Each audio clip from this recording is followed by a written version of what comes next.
Singumasipala siyathokota kuhlanganyela netinhlangano letifana naye ngoWeli Kusasa kwekuthi imimango yethu la edolobheni ichubeke ibe ngilehlandekile. Baka ngoWeli Kusasa bafikile bathi banayo inshisekelo yokusebenza namasipala. Sajabula ke nabakhetha kwekuthi bona babona ngathi indzawo ledvude nelidolobha lengathi ayibukeki kahle kungaba kusemsunduza abangasebenta khona.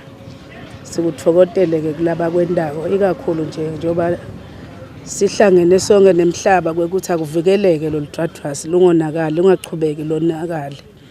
Lokunye ke lokona ludwadwasi kuye kube ngiyo indzaba yetibi nangabe tiphatheka kabi siyabona nje labanye bavele bashise ngekungadi. Sihlanganyela ke nathi nawo umhlaba kwekuthi sifuna le mvelo yaseMbabane ibe imvelo lese ivele ingilehlandekile nalegcinekile kuze ukuthi titukulwane tithole ikhone kwekuthi nato tihlale eveni lelihle njengoba nathi silikhandzela lihle.